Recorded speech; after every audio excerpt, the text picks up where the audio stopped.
이렇게 수요 예배에 나오신 우리 모든 성도님들, 그리고 각자의 자리에서 또 이 비대면 예배로 예배를 드리고 계시는 우리 모든 성도님들 환영하고 축복합니다. 오늘은 이 은혜의 수단 세 번째 강의 시간인데요. 오늘은 회개와 죄 고백이라는 이 주제를 가지고 같이 좀 강의를 진행하려고 합니다. 지금 저희는요, 수요 예배 시간을 사용해서, 수요일 이 시간을 사용해서 폴 워셔가 쓴 이 은혜의 수단이라는 책으로요, 우리 성도님들과 함께 강의를 나누고 있습니다. 지난 시간들을 한번 되짚어 봤으면 좋겠는데요. 우리 너무나도 이제 강의에 탁월하신 우리 전인아 목사님이 두 차례 강의를 진행해 주셨습니다.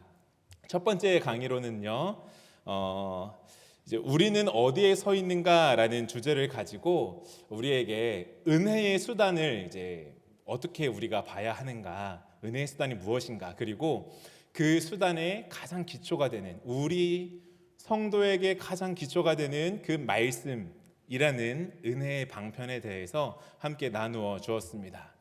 그런 다음 두 번째 강의에서는요, 우리는 무엇을 믿는가라는 제목으로 기도의 이 은혜의 방편에 대해 우리에게 나누어 주셨습니다. 그렇게 이제 나누어 주시면서 우리는 예수님처럼 기도해야 된다. 예수님이 기도하신 것처럼 기도해야 하고, 이 기도하는 것을 통해 우리의 믿음을 증명해야 한다. 우리가 생각하는 것으로가 아닌 행위로서, 기도로서 우리의 믿음을 나타내야 한다. 이제 그런 메시지를 주셨습니다. 그리고 오늘 이제 세 번째 강의 시간인데요. 세 번째 강의의 제목을 저는 이렇게 잡아 보았습니다. 우리는 어디를 지나가야 하는가? 우리는 어디를 지나가야 하는가라는 이 제목으로 잡았는데요. 회개와 죄 고백이라는 은혜의 방편입니다. 오늘 이 강의를 통해서 우리가 지나가야 할 곳을 반드시 지나가고, 또한 그 과정을 회복하는 시간이 되었으면 좋겠습니다. 들어가면서요, 저에게는 27개월 된 딸 아이가 하나 있습니다. 너무나도 귀여운데요. 요즘 저에게 고민이 하나 생겼습니다. 이 딸에게요, 이제 지금도 아마 보고 있을 수 있는데요, 이 딸에게 무언가를 하자고 하면은 이제 돌아오는 반응이 무엇인가 하면은 아니, 싫어, 안 해, 이런 표현들인 거예요. 그래서 이제 서아한테 서아야 옷 갈아입자 그러면은 아니라고 말하고요. 서아야 기저귀 갈아야 줄게라고 하면은 아니, 안 갈아입어, 막 이렇게 말을 하는 거예요.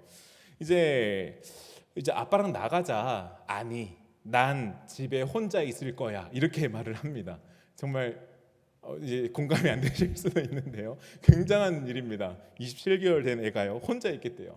막 옷 갈아입자, 기저귀 갈아입자. 아니, 싫어. 지금 저는요, 인생에서 거절을 가장 많이 당하고 있는 이 시기를 좀 지내고 있는 것 같아요. 처음에는요, 애교로 받아들일 수 있어요. 그런데요, 계속 아니, 싫어라는 말이 반복되고, 그 시간이 1분 아니고요, 5분 아니고요, 30분이 지속된다고 한번 생각을 해보십시오. 계속 옥신각신하면서 딸이랑 아니, 싫어, 제발 옷 갈아입자, 제발 기저귀 갈아입자라고 하면은요, 진이 다 빠집니다. 이 굉장히 그 시간이 고통스러워요. 이 미운 4살이라고 하는데요, 미운 4살이에요 지금.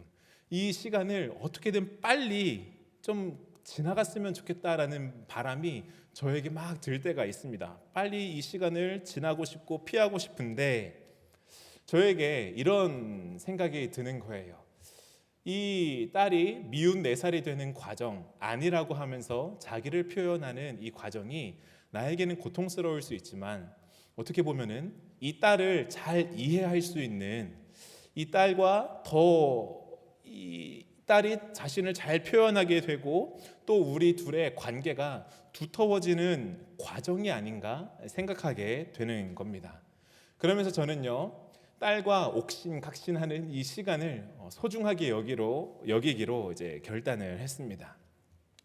오늘 강의를 준비하면서요, 제가 이 딸 이야기를 잠깐 나누었던 이유는요, 강의를 준비하면서 생각하게 되는 게 있었기 때문입니다.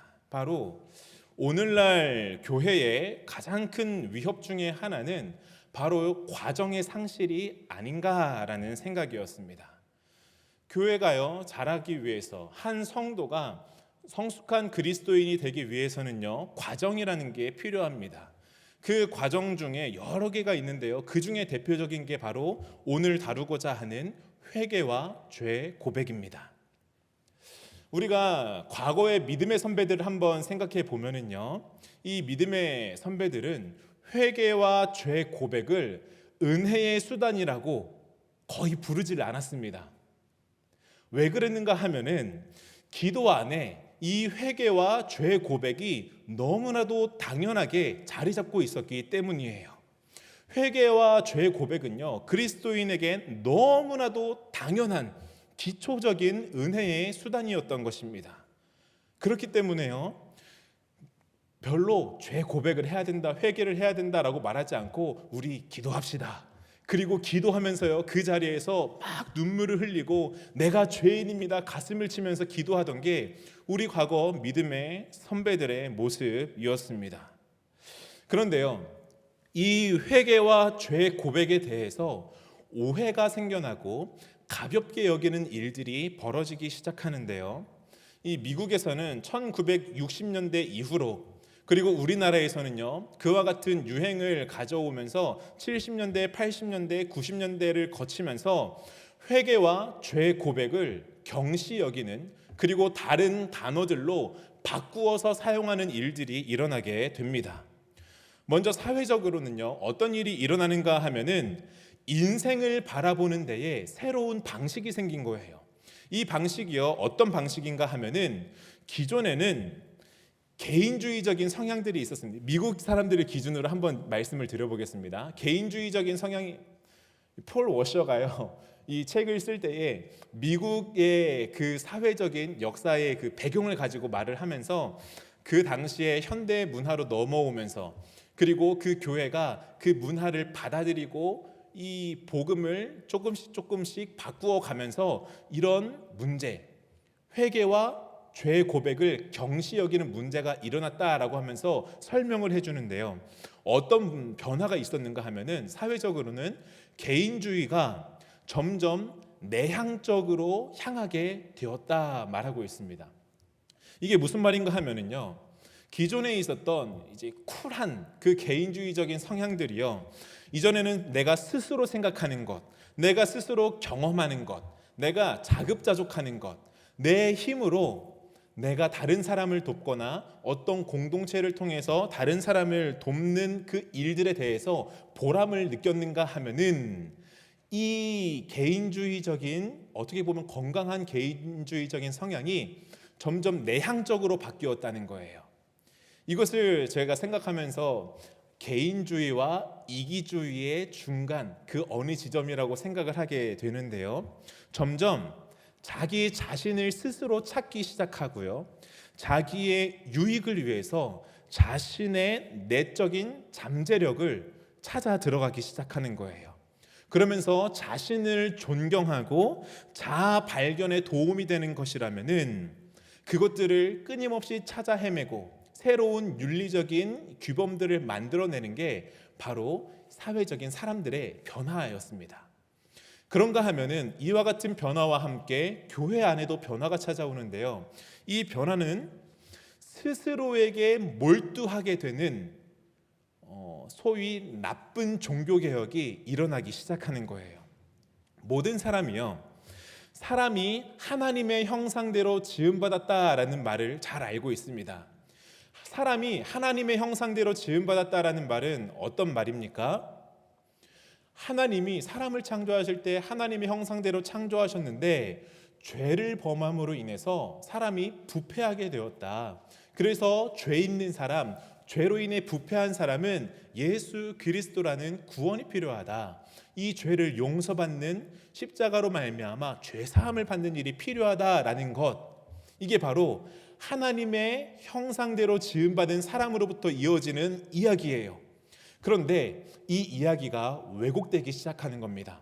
어떻게 왜곡되는가 하면은요, 사람이 하나님의 형상대로 지음받지 않았느냐, 이 말은 즉슨 모든 사람 안에는 선하게 될 수 있는, 다시 이 잘못된 마음, 잘못된 것이 치료받을 수 있는 잠재력이 있다.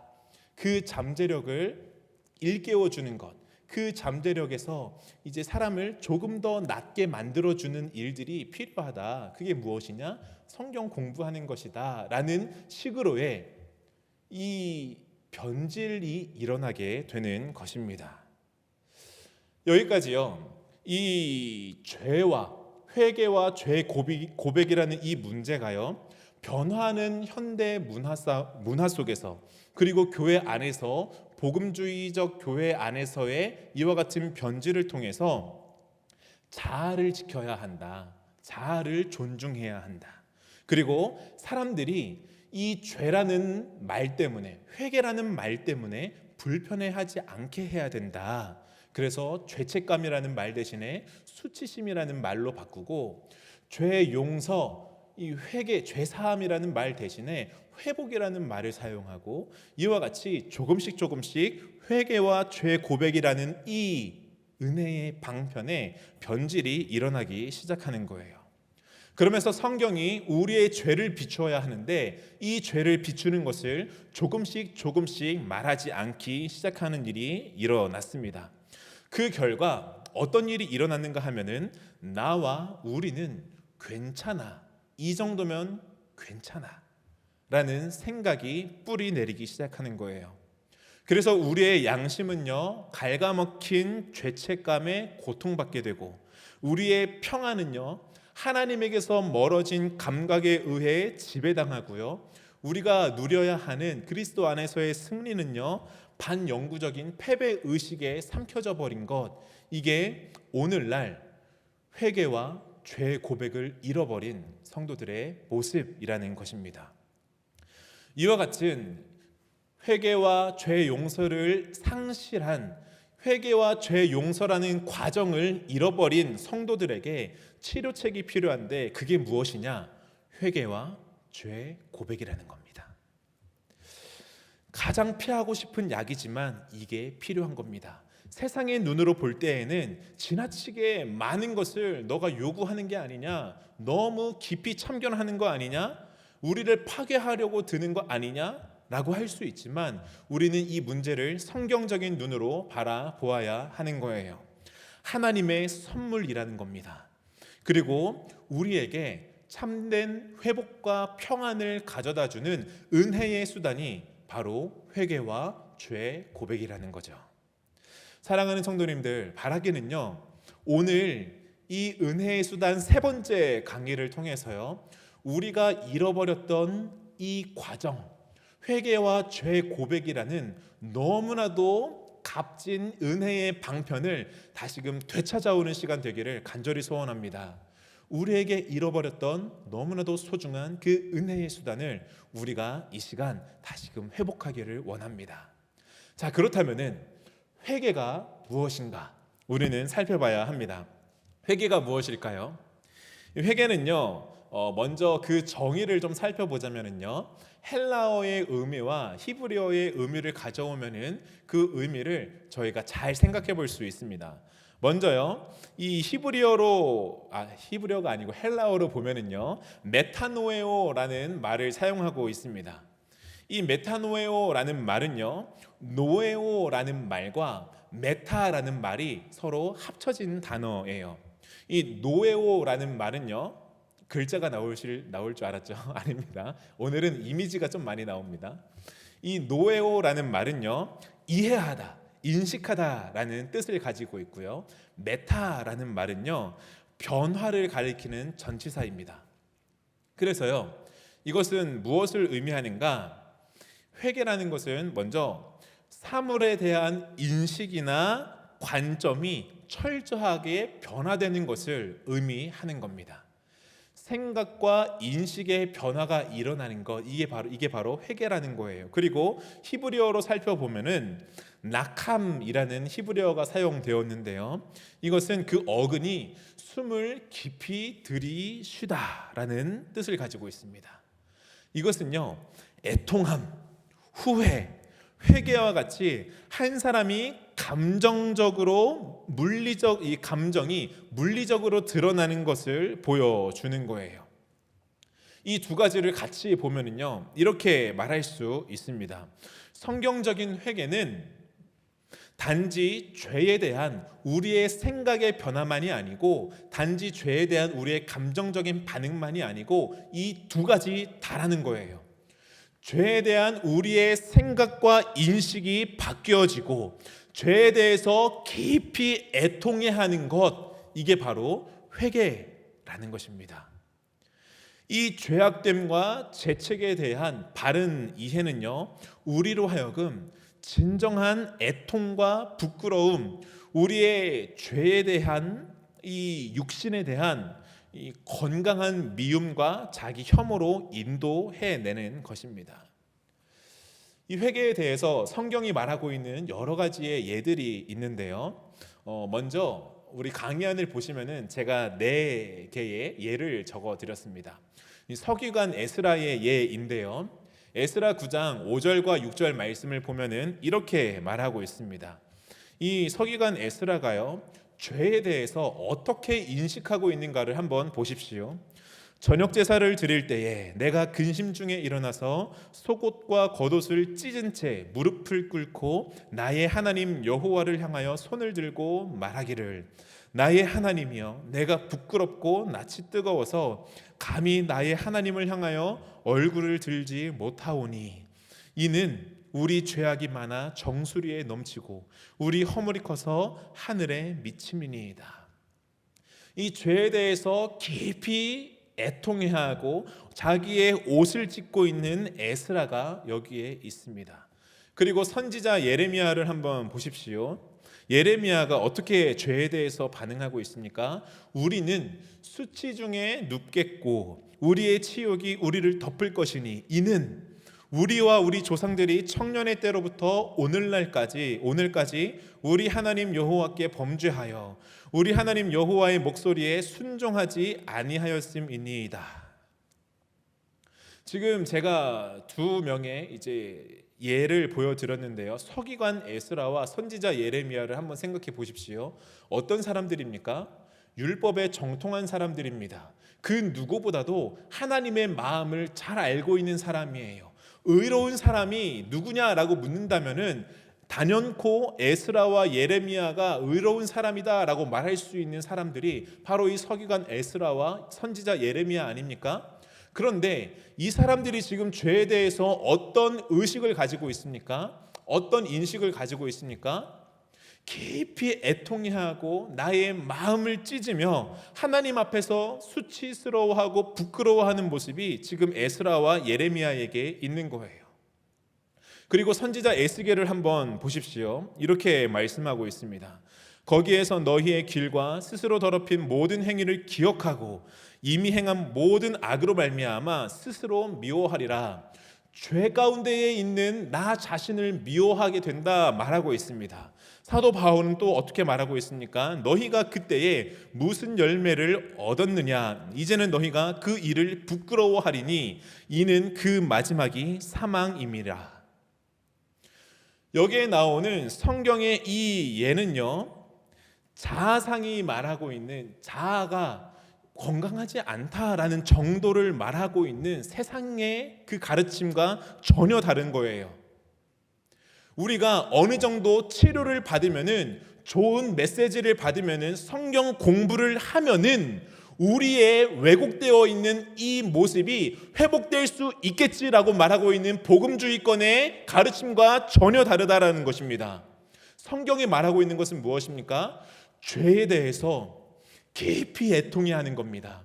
이 죄를 보며 우리가 그곳에서 돌이켜야 한다라고 분명하게 말하고 있는 거예요. 왜 그렇습니까? 그 마지막이 사망이기 때문입니다. 이와 같이 성경이 말하고 있는 이 죄에 대한 사람이 가져야 하는 태도, 이와 같은 회개가 우리에게 필요한데요. 이 회개는요, 저희가 두 가지로 이해할 수 있습니다. 우리의 생각과 우리의 마음을 다해서 죄에 대해 돌이키고 애통해야 하는데, 이 회개는요 두 가지로 설명할 수 있는데, 먼저는 회심하는 회개입니다. 이 회심하는 회개는요 구원을 향해 돌이키는 회개입니다. 이전에는 내가 죄와 같은 방향으로, 세상과 같은 방향으로 가던 그 걸음에서 돌이키는 거예요. 어디로요? 구원을 향해서요. 이 회심할 때에요, 성령님은 우리의 마음을 새롭게 하십니다. 그리고 우리의 지성에 빛을 비추어 주셔서 우리의 허물과 죄를 깨닫게 해주시는 거예요. 하나님의 진리의 계시로 말미암아 밝히 드러내 주시는 것, 이게 바로 회심하는 회개입니다. 그래서요, 우리의 지성과 우리의 관점이 철저하게 바뀌어 버립니다. 하나님, 우리 자신, 죄, 구원의 길에 대해서 이전에 세상적으로 생각하던 이 죄에 대해서 심각하게 생각하지 않던 자리에서 돌이키는 이 방향의 전환이 일어나는 겁니다. 그래서요, 하나님께로 나아가게 되는 겁니다. 그런가 하면은 두 번째 회개의 모습이 있는데, 그것은 성화하는 회개입니다. 자라나는 회개예요. 이 그리스도인으로서 살아가는 성화의 전 과정에서 지속되는 회개가 바로 성화하는 회개입니다. 이것은요, 하나님의 성품을 점점 또렷이 알아가게 만드는 회개이고요, 계속해서 우리 자신을 밝은 빛으로 인도하는 회개입니다. 그래서 어떤 일이 일어나는가? 우리 죄가 계속해서 드러나는 거예요. 밝은 빛으로 나아갈수록 우리의 어두웠던 면이 더욱더 뚜렷하게 보이게 되는 거예요. 그래서요, 성화하는 이 회개는요, 계속해서 회개와 죄 고백을 가지도록 우리를 인도해 나아갑니다. 이것을요, 폴 워셔는 갈보리의 길이라고 말해요. 그리고 자유와 기쁨으로 향하는 길이라고 말하고 있습니다. 그렇다면요, 이 회개가 우리로 하여금 생명의 길로 인도하는데요, 우리에게 생명과 자유와 기쁨의 길로 인도하는데, 어떻게 우리를 생명의 길로 인도하는가? 이 세 가지가 있는데요, 말씀과 교제와 결단입니다. 그런데 이 세 가지의 방법을 다루기 전에 먼저 전제를 함께 살펴봐야 하는데요, 그 전제가 무엇입니까? 강의 안에서 이제 적어 놓고 있는데요, 모든 종류의 죄는 그리스도인의 삶의 치명적인 병폐라는 것입니다. 다시요, 모든 종류의 죄는 그리스도인의 삶의 치명적인 병폐라는 것입니다. 어떤 죄는 약하고 어떤 죄는 강하고라는 차이가 없습니다. 모든 죄가 하나같이 치명적이라는 사실을 저희들이 생각해야 합니다. 죄는요, 건드리는 모든 것을 오염시킵니다. 죄는요, 건드리는 모든 사람들로 하여금 노예로 삼고 비참하게 만들고 결국에는 죽음으로 인도하는 거예요. 이것을요, 치명적인 병폐라는 표현으로 말할 수 있는 거예요. 그리고 죄는요, 하나님과 성도의 관계를 가로막아서 성도로 하여금 하나님께 쓰임받지 못하게 만듭니다. 이와 같은 전제를 가지고 우리가 살펴봐야 하는데요, 이 죄로부터 우리를 생명의 길로 인도하는 게 바로 회개다. 어떻게 인도하는가? 첫 번째로 말씀입니다. 하나님의 말씀에 깊이 잠김으로써 우리는 죄와 회개의 필요성에 민감해지는 거예요. 바꾸어 말해서요, 죄에 대해서 민감해지기 위해서는 무엇이 필요하다는 겁니까? 말씀이 절대적으로 필요한 거예요. 하나님의 말씀을 우리의 마음에 가득 채우는 것과 죄를 피하는 것은요, 직접적인 연관이 있다라는 것입니다. 그래서 다윗은요 시편 119편 11절에서 이렇게 말하고 있습니다. 내가 주께 범죄하지 아니하려고 주의 말씀을 내 마음에 두었나이다. 내가 범죄하지 않기 위해서는 주의 말씀이 내 마음에 차 있어야 한다라는 것입니다. 이와 같이 이 죄를 회개하고 고백하기 위해서는요 무엇보다도 말씀이 필요합니다. 그런 다음에 필요한 게 무엇인가 하면은 교제입니다. 이것은요 지역교회 안에서 성도들이 갖는 교제, 성도의 교제입니다. 성도들과 교제하면서요 말씀을 통해 교제할 때에 서로 기도하는 이 은혜의 방편들을 가지고 교제할 때에 그리스도인의 삶을 살아내면서 죄에 대해서, 회개에 대해서 민감해져야 한다라는 것입니다.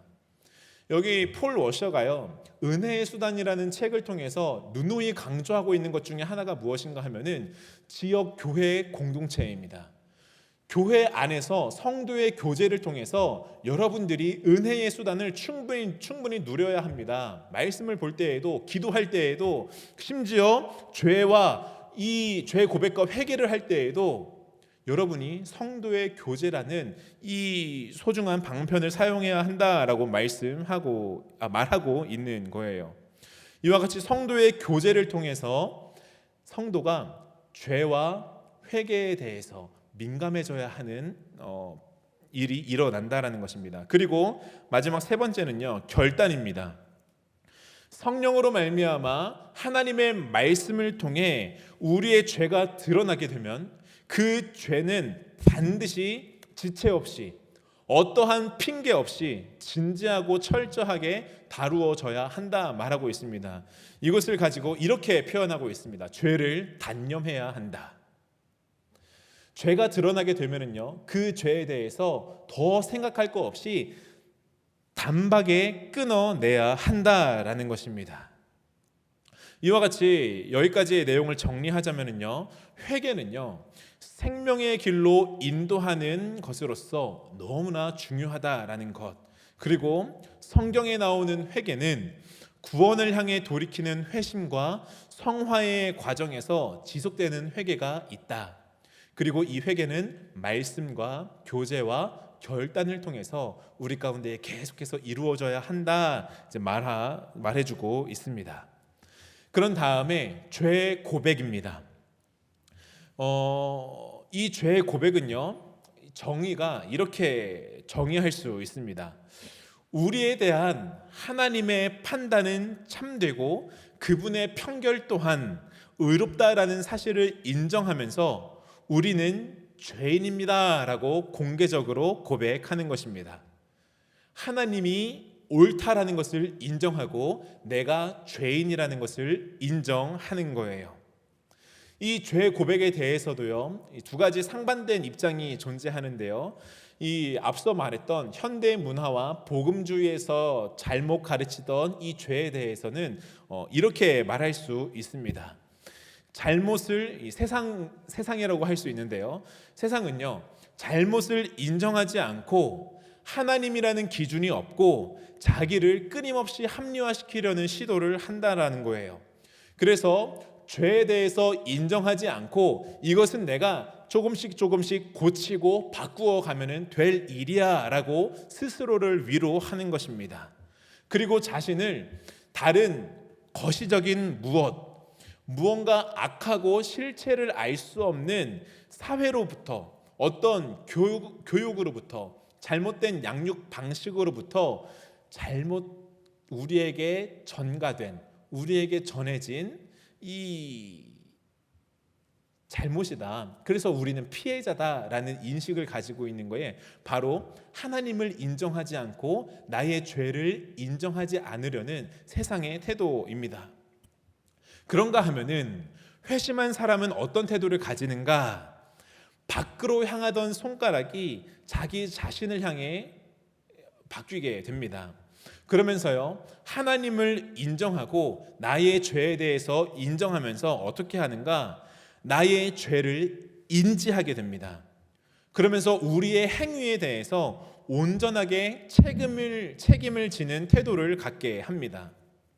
그리고 하나님 앞에서 끊임없이 다른 이유를 말하고 무언가 나의 죄에 대해서 회피하려는 태도를 버리고 정직하고 투명하게 하나님 앞에 나의 죄를 고백하기 시작하는 거예요. 그러면서요, 이 죄 고백이라는 단어를 보게 되면은요, 이렇게 말하고 있습니다. 콤페스라고 해서요, 헬라어로는 호모로게오라는 단어를 사용하고 있습니다.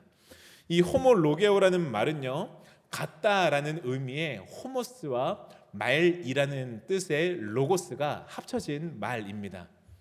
이거를 보면은 호모로게오가 무슨 말입니까? 같은 것을 말하는 거예요. 어떤 같은 것을 말하는 겁니까? 이 죄 고백은 하나님이 말씀하시는 것과 같은 것을 말하는 게 바로 고백이라는 겁니다. 하나님께 우리가 죄를 지었고 그 죄는 혐오하고 미워할 만하다라는 것을 인정하는 거예요. 하나님이 말씀하시는 것처럼 우리도 그러합니다라고 말하는 것, 이게 바로 호모로게오 고백이라는 말입니다. 그래서요, 참된 고백에는 우리의 죄를 인정하면서 이 죄를 애통해하고 슬퍼하고 뉘우치는 것이 반드시 따르게 됩니다. 이와 같이 성경적인 죄 고백, 하나님과 같은 것을 말할 때에는요, 필수적인 요소가 있는데 4가지가 있습니다. 먼저는요, 첫 번째로 희석하지 않는 거예요. 죄를 고백하는 사람이 다른 것을 핑계 삼지 않는 겁니다. 만약에 내가 죄를 지었다면 나를 용서해 주십시오 라던가, 다른 사람들이 죄를 지은 것처럼 나도 죄를 지었을 테니 나의 죄를 용서해 주십시오 라는 일반적인 죄를 들이대는 게 아니라는 거예요. 나의 죄에 대해서 물을 타지 않고 있는 그대로 하나님께 들고 나아가는 것, 이게 죄 고백의 필수적인 요소입니다. 그리고 두 번째는요, 전가하지 않는 거예요. 이 죄에 대해서 나의 드러난 내 죄에 대해서 변명하지 않고 다른 사람 때문에, 내 부모님 때문에, 내 잘못된 친구 때문에 내가 죄의 길로 빠졌습니다 라고 전가하지 않고 이것은 나의 죄입니다 라고 인정하는 거예요. 그리고 세 번째 요소는요, 헛된 소망을 버리는 겁니다. 내 죄가 드러났을 때에 이 죄를 보면서 나의 지난 날의 선행으로 저울질하는 걸 버리는 겁니다. 내 죄가 이렇게 드러났는데 내가 용서를 받을 때에 어느 정도 내가 지난날 선행했던 것, 이 공적으로 인해서 죄가 용서받지 않을까라는 헛된 소망을 버려야 하는 것입니다. 그러면서 마지막 4번째 요소가 있는데요, 그것은 바로 믿음입니다. 믿음이 너무나도 중요한 거예요. 우리는 반드시 죄로 말미암아 끊임없이 무너지고 넘어지는 자들인데, 아무리 넘어지고 우리의 죄가 주홍빛과 같이 붉을지라도 우리의 죄를 용서하시는 분이 하나님이시라는 것을 기억하는 거예요. 하나님이 우리의 죄를 용서해 주신다라고 약속하신 그 말씀을 믿는 겁니다. 마귀는요, 끊임없이 우리가 하나님의 용서를 이해하지 못하도록 방해합니다. 그래서요, 하나님의 용서를 이해하지 못하면은요, 베드로가 예수님께 처음 말했던 것처럼요, 끊임없이 이렇게 고백하게 될 겁니다. 주님, 저를 떠나십시오. 저는 죄인입니다.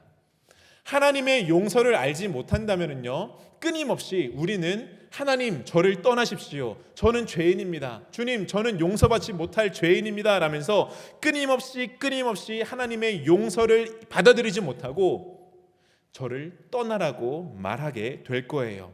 그렇지만은요, 이러한 우리에게 필요한 게 무엇이냐? 바로 십자가라는 것입니다. 십자가를 통해 우리의 모든 죄를 용서하시는 놀라운 하나님의 은혜를 우리가 알아야 하는 거예요. 하나님은요, 모든 죄를 용서하실 수 있는 분이십니다. 우리의 모든 죄를 사해 주시는 분이십니다.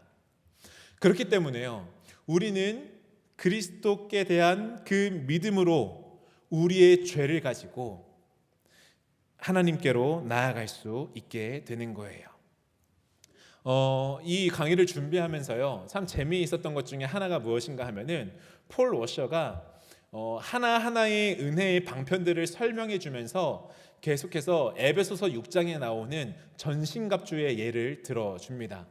그 중에 오늘 이 회개와 죄 고백에서는요, 이 악한 마귀가 불화살을 쏘아대지만 우리는 믿음의 방패로 이 불화살을 막고 이겨나가야 한다라는 이제 메시지를 적어놓고 있어요. 우리가 지지난주가 되었네요. 벌써 시간 참 빠릅니다. 우리가 특세 기간을 통해서 이 하나님의 전신갑주에 대해서 나누지 않았습니까? 그때 이 마귀의 불화살에 대해서 함께 나누어 말씀을 통해 배웠는데요, 이 불화살이 무엇이라고 했습니까? 단순히 화살에 불을 붙이는 것이 아니라 그 당시에 로마 군인과 싸우던 원주민들이 가지고 있었던 치명적인 화살이라고 설명을 들었습니다. 이 화살촉에 독을 묻혀서 스치기라도 하면은 죽게 되는 치명적인 화살이 바로 불화살인데, 이것을 막을 수 있는 게 바로 믿음의 방패라는 것을 저희가 배웠습니다. 악한 마귀는요, 저희보다도 훨씬 위대했던 선배들을 수도 없이 넘어뜨리는데 귀재였습니다. 천재였습니다. 너무나도 치명적인 이 불화살로 다가왔기 때문이에요. 그런데요, 그 불화살 가운데에 우리를 승리할 수 있게 만드는, 우리로 하여금 이 사단과 맞서 이길 수 있게 만드는 하나님의 갑주가 있는데, 그게 무엇이냐? 믿음이라는 것입니다. 사랑하는 성도님들, 이 회개와 죄 고백에 있어서 사단은요, 끊임없이 우리에게 회개와 죄 고백으로부터 멀어지게 만드는 여러 가지의 유혹과 치명적인 이 불화살로 다가올 것입니다. 그때 우리에게 필요한 게 무엇이냐? 바로 하나님께 대한 믿음인 줄 믿습니다. 하나님께서 우리의 모든 죄를 사해 주신다라는 그 믿음이에요. 하나님은요, 누구보다도 우리의 죄를 용서해 주기를 원하시는 분이라는 것, 이것을 저희들이 기억해야 합니다. 용서를 향한 하나님의 선하심과 열망이 우리로 하여금 회개와 죄 고백을 마땅히 할 수 있게 만드는 근거가 됩니다. 이와 같이 여기까지의 또 내용을 정리하자면요, 회개는 하나님의 말씀과 그 말씀에 비추인 우리의 죄를 솔직하게 인정하는 죄 고백으로 이어져야 합니다. 그리고 이 회개와 죄 고백은요, 무엇보다도 용서하기 원하시는 하나님의 선하심과 열망에 근거한 믿음으로 가능하다는 것을 저희들이 기억해야 합니다. 그런 다음 넘어가서요, 이 믿음의 표징을 함께 보기 원하는데요, 이 죄에 대해서 민감한 것, 회개, 죄 고백은 단지 성숙한 그리스도인의 척도만이 아니라 이 성도가 회심했는지 안 했는지를 보여주는 표징이 된다라는 것을 저희들이 생각해야 합니다. 쉽게 말하면요, 회개와 죄 고백은 믿음의 표징이라는 거예요. 회심한 사람이라면요, 죄에 대해서 새롭고 적대적인 경향을 보일 수밖에 없습니다. 그래서요, 회개의 자리로 나아가고 죄를 끊임없이 고백하는 자리로 나아가게 됩니다. 그런가 하면은 반대로 회심이 없는 사람, 회개와 죄 고백이 없다라는 것은요, 회심이 없다라는 것을 반증하는 것이기도 하다는 것을 저희가 생각해야 합니다. 회개와 죄 고백이 없다라면요, 우리가 진짜 회심했는가를 진지하게 생각해 봐야 한다라는 거예요. 요한일서 1장 8절부터 10절에 보면은요, 저희들이 잘 알고 있는 그 말씀인데요, 이렇게 말하고 있습니다. 만일 우리가 죄가 없다고 말하면 스스로 속이고 또 진리가 우리 속에 있지 아니할 것이요, 만일 우리가 우리 죄를 자백하면 그는 미쁘시고 의로우사 우리 죄를 사하시며 우리를 모든 불의에서 깨끗하게 하실 것이요. 우리가 죄가 없다라고 하면 그것은 그 안에 진리가 있지 않기 때문이라는 거예요. 반대로 우리의 죄를 자백한다면은 하나님이 미쁘신 하나님이 그의 죄를 용서해 주신다 말씀하고 있습니다. 이와 같이 성도는요, 하나님의 성품과 뜻을 아는 지식에서 자라갈수록 더욱더 밝은 빛으로, 큰 빛으로 자신의 죄를 보게 됩니다. 그러면서 하나님과 닮지 않은 나의 모습들을 발견하게 되는 거죠. 그러면서 어떤 일이 일어나는가 하면은요, 역설적인 일이 성도 안에서 일어나기 시작합니다. 그것은 바로 애통하는 것과 기뻐하는 거예요. 죄를 발견하면서 죄로 말미암아 애통해하는 마음이 성도 가운데에 일어납니다. 그러면서요, 이 회개와 죄 고백을 하며 주님, 저의 죄를 주님 앞에 고백합니다. 이 뼈를 깎아내는 심정으로 이 죄를 하나님께 들고 나아가는 거예요. 이와 같은 고통과 아픔이 있습니다. 그런가 하면 동시에 성도에게는요, 특히 죄를 고백하고 회개하는 성도에게는요, 기쁨이 있습니다. 이것은요, 나의 죄가 드러나면서 나를 용서하시는 하나님으로 말미암는 기쁨이에요. 이것을 보면서 회심의 역설이라고 표현할 수 있겠는데요, 애통함과 기쁨이 함께 커져가는 거예요. 하나님 앞에서 나의 죄를 보고 회개하고 죄를 고백할 때에 애통하는 것과 기쁨이 같이 커져가는 것, 이와 같은 역설적인 이 모습이 성도 안에 있다라는 것입니다. 이제 이 강의를 마치면서요, 저희들이 몇 가지 적용점을 생각해 보기 원하는데요, 이 하나님의 빛으로 말미암는 저희의 신앙을 저희가 먼저 점검해 봐야 하는 것입니다. 먼저 우리가 이 회개와 죄 고백을 통해서 그리스도 안에서 성장해 가고 있는가를 우리가 함께 봐야 합니다. 이것은요, 우리가 하나님의 거룩하심 안에서 자라고 있는가, 그로 인해서 우리가 하나님의 거룩함을 따라가며 죄에 대해서 더욱더 민감해지고 있는가, 이와 같은 거룩함으로 자라나가고 있는 성장이 나에게 있는가 라는 것을 먼저 확인해야 하는 것이고요. 죄와 싸우고 있는가, 그리고요, 우리 스스로의 모습들을 끊임없이 점검해 봐야 하는 것입니다. 이 예레미야 애가에 보면은 이렇게 말씀하고 있습니다. 우리가 스스로 우리의 행위들을 조사하고 여호와께로 돌아가자. 끊임없이 우리의 행위들을 조사하고 여호와께로 돌아가는 점검이 우리에게 필요하다라는 것입니다. 그리고 끝으로는 하나님의 성품을 신뢰하는 것입니다. 이 하나님이 우리를 보시면서요, 이 잔혹하고 긍휼이 없으시고 정죄하는 분이시라면은 저희는요, 온 힘을 다해서 하나님 앞에서 죄를 숨겨야 할 거예요. 죄를 숨기고 하나님으로부터 멀리 달아나야 할 겁니다. 그런데요, 하나님은 어떤 분이십니까? 자신의 독생자를 우리에게 보내주신 분입니다. 그리고 모든 사람의 죄값을 하나부터 열까지 십자가로 말미암아 치러주신 분이 바로 하나님이시라는 거예요.